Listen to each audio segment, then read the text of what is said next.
30 жылдан бeri келаткан семейиндилер дагы ошол жерде иштешеби? Жок. Миллиондогон долларларды саламаттык сактоо тармагына келген акчаларды бир фап курбастан жеп ичип тууган уругу менен тегиздеп келаткан келген министрди колго алып эч нерсе жумуш жасабай келген донорлордун берген акчасын, гранттарды, кредиттерди жеп ичип жүргөн адамдар дагы деле иштеп атабы? Эмне үчүн ушуларды тазалабайсыңар?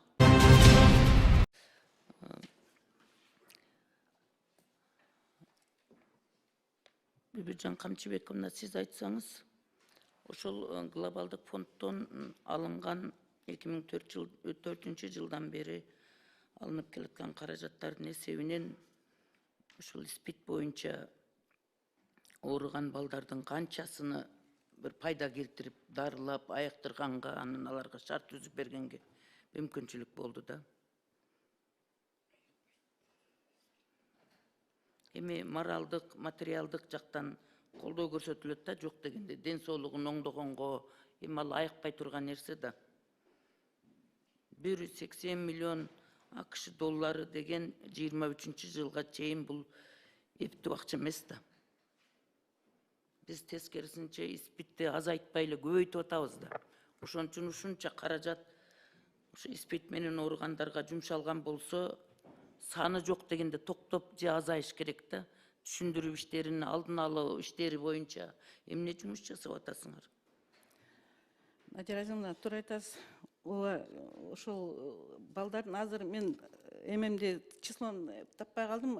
Ошол балдардын жанагы өзүнүн эмеси бар да 95 деген ошолордун ичинде ошол балдарда бар дарыланып, бүгүнкү күндө вирустун нагрузканы көрсөтпөгөн. Төрөгөн балдар да таза, жашаган жолдоштору да таза, ишылза башкаларга жуктурбай турган эмеге жеткен бар. Количествосун азыр сизге кийин толук айтып берип коеюн. Бирок ошол жана 408 деген баланын ичинде дагы ошол өзүн жакшы сезген балдар да бар. Анан баягы леченияны эсли толук алып турса, бул оору ошондой да үспөй алып турса, ошолдо жана вирустун нагрузкасы көрсөтпөйт, башкаларга жуктурбайт. Өзү дагы өзүн мындай оору мындай оору эмес, эми баягы, конечно, дары ичип жүргөн кишини оору эмес деп айта албайбыз. Бирок ошондой Маны жалпы сөз менен айта бересиз. Андай сөздөрдү биз 100 жолу да угуп атабыз да. Кечирип коюң, мен өзүм кичине сыркоолоп турам. Бирок сүйлөгөнгө мажбур болуп атам да. Андай жалпы сөздөрдү биз тынбай угуп келатабыз. Азыр эле мен мына кесиптешим Сейитбек Миражденович айтты. Нукаттагы врачтардын күнөөсүнөн ушул СПИД менен ооруп калган балдардын тагдыры жөнүндө. Ооба, Надира Азимовна, Ал ушундай миллиондогон АКШ долларларын алып туруп, ошолорго бир ата-энелер көз жашын төгүп, булар 15 жылдап, 20 жылдап боздоп ыйлап келатат да. Бизди өзүбүзчө тууган уруктарыбызга дагы жийиркенишет. Тууган уруктарыбыз балдарыбыз менен даже учурашпайт. Биз ошолор менен бир дасторконго да отура албайбыз. Ошондуктан бизге өзүнчө эле бир үй берсеңер, өзүнчө бир коргон болуп ичинде жашасак деген сунуштарды айтып жүрөт да. Анан кийин ошол нерсени программаны иштеп чыгып туруп, анан өзгөчө мамиле жасап койсоңор болот эле да. Мисалы, Сейитбек Миражденовичке берген сурооңузга мен канааттанган жокмун да. Ошон үчүн эми чукулдап сурагысы келген жок менин кесиптешим. Сиз толук жооп бере албадыңыз да конкреттүү түрдөчү. Оорудан айыкты деп айтпайбыз, баягы 95% айтып атпаймынбы, вирустун нагрузканы көрсөтпөгөн деп. Азыр долбоор боюнча өзүнчө бөлүм ачтык деп айттыңыз да. Ким иштейт ошол жерде? Ким деген адам иштейт? Баягы 20 жылдан бери иштеп келаткан, 30 жылдан бери келаткан семейиндилер дагы ошол жерде иштешеби? Жок. Миллиондогон долларларды саламаттык сактоо тармагына келген акчаларды бир фап курбастан жеп ичип тууган уругу менен тегиздеп келаткан келген министрди колго алып эч нерсе жумуш жасабай келген донорлордун берген акчасын, гранттарды, кредиттерди жеп ичип жүргөн адамдар дагы деле иштеп атабы? Эмне үчүн ушуларды тазалабайсыңар? Надира Азимовна, аякты башка эле жана министрликтердегидей жана отдел реализация проекти баанда ачылбады. Ошол сыяктуу эле өздөрү тендер менен өздөрү независимый бизден комиссионный алышат. Ал жакта азыр иштеп атат, менеджер алынды, финансист алынды. бир Ким алды ошо менеджер, финансисттериңерди ким алып, ким тандап алып ошол атат? центр развития Мурдагы эле иштеп жүргөн долбоор менен иштеп жүргөн адамдарды алып атасыңарбы дагы? Надя Размановна, мен ошол сизде эле суроо менде дагы эме кылып кимдер берди, кимдер өтүп атат десем, мага да айта алган жок. Комиссия анткени бүттү закрытый эме менен жүрөт экен, жана алган прозрачный баарын көрсөтүштү. Ошондой конкурс менен балды набирать этип, өздөрүнүн койгон вопростору бар. Ошолорго жооп берген адамдарды гана алышты.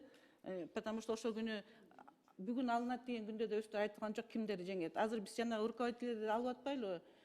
Комиссионы тиги өзүбүз да отуруп билбейбиз кимдин фамилиясы чыгат. Жок, кандай билбейсиңер, силер контролдо кылды. Саясаты силерде болуп атпайбы? Жок, жабык конвертте балдары мынча бал алды деген эң высокий бал алган деле ачканда ошондо көрүнөт кимдин фамилиясы экенин. Бул жерде да ошондой система менен алынды. Фамилиясын билбейсизби? Фамилиясын билем, менеджер болуп биздин Айжамал Эсенбековна Шамбетова мурда замминистр болуп иштеп кеткен, ошол киши жеңиптир. 3 киши акыркы жана короткий список деп коет, ошого чыккан 3 киши экен. Ошонун 3-өөнүн ичинен ошол киши жеңип алды. Ну, айланып жүрө бересиңер да, сырттан адам киргизбейсиңер. Ал Жана жакта футболный полияга сырттан бир оюнчуну киргизбейсиңер да. Өзүңөр эле ошол жасап 20-30 жылдан бери айланып жүргөн адамдар айланып жүрөсүңөр. Бирөө кетет, экинчиси келет, бири-бирине уттуруп коюп жүрөсүңөр да. Бирок мамлекетке бир элге пайдаңар тийбейт. Келген каражатты адалдоонун гана ыкмаларын издейсиңер. Туура айтып атамбы мына Митминдин замминистр? Результат жок да. Келген акчалардын бардыгын текшерген адам жок булар. Булар коомдук уюм катары өзүн эсептеп коет экен дагы, каражатыны биздин счетный палатага көрсөтпөйт, эсептетпейт Данияр Эрмекович. Миллиондогон доллар келет, а биздин болсо балдарыбыз эспит боюнча жүрөт, ата-энеси артынан боздоп жүрөт, аларга шарт түзбөйбүз, дары бермиш болуп коебуз, кичине бир нерсе бермиш болуп коюп туруп, калган акчанын баарын жок кыласыңар. Мен бул боюнча 5-чакырылышта изилдеп чыкканмын, 3 том папка жатат үйдө. Манас талими, ден соолук, ошогон программалардын бир түрү бул глобалдык фонддун келген акчалардагычы. Бир фап курган эмессиңер, ошо 35 жылдан бери. Мына Кудай жалгап, акыркы 2-3 жылдан бери азыркы бийлик келип, казынабызда кичине каражат болуп, больница куруп, бир нерсе куруп атабыз.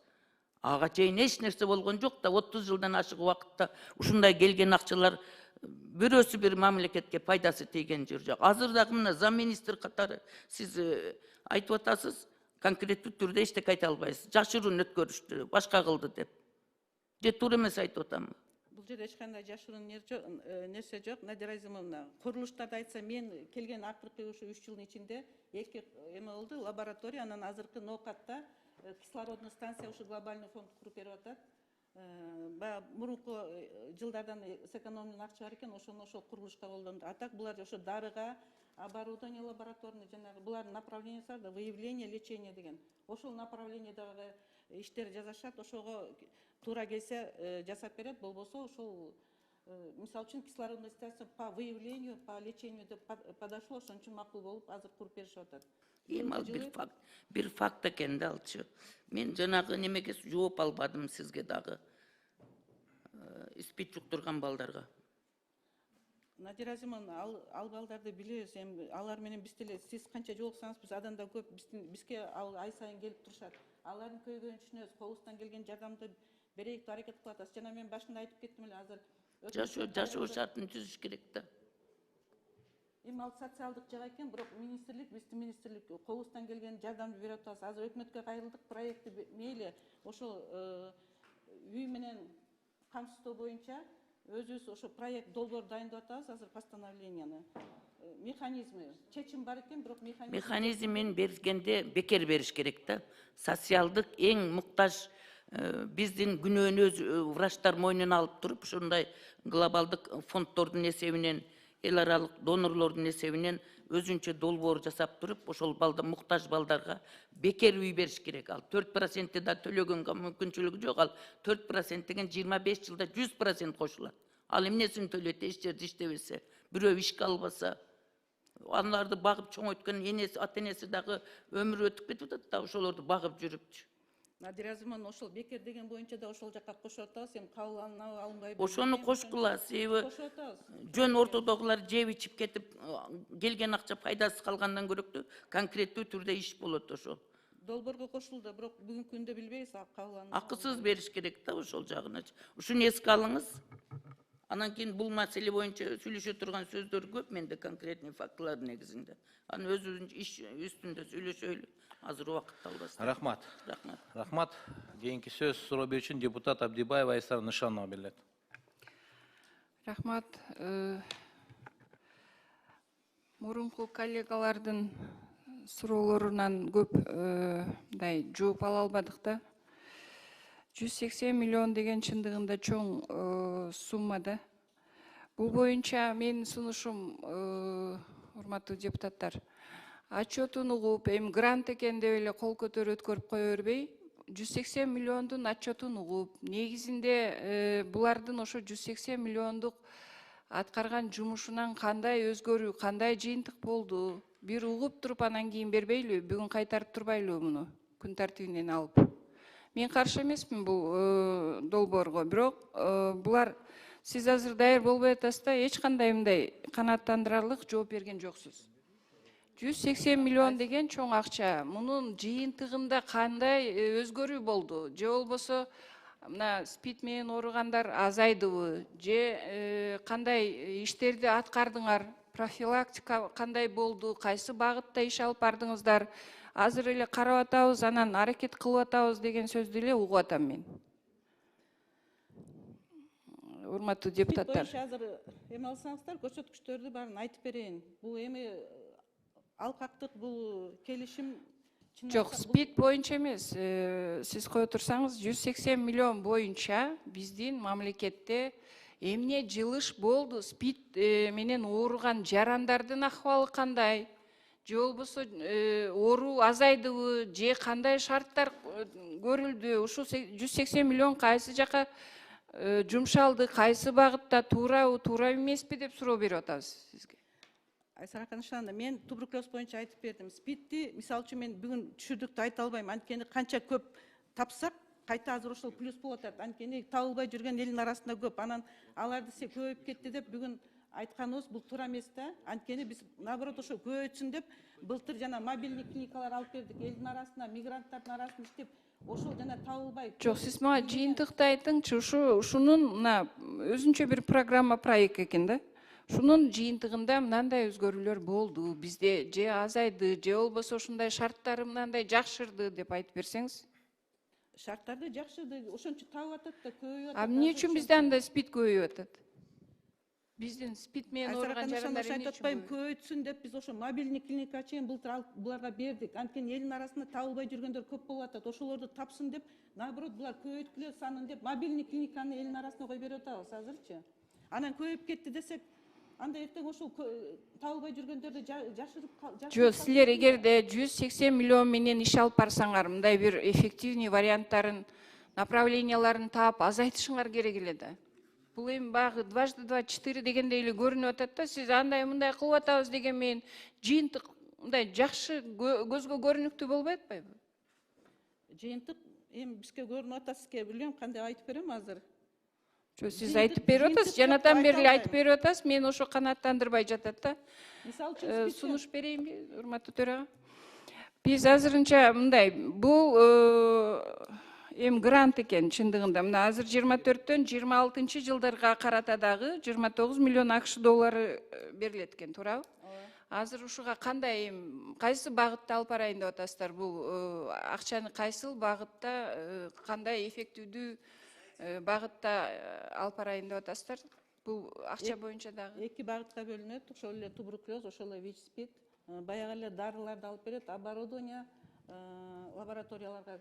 Оборудование мурда алынган деп атасыз, лаборатория алынган деп атасыз. Азыр дагы оборудование менен дарыларга басым коюп атасыз да, анан кийин булар канчалык деңгээлде дарыланып атышат, бизге мындай караңгы болуп калды да, бул дагычы.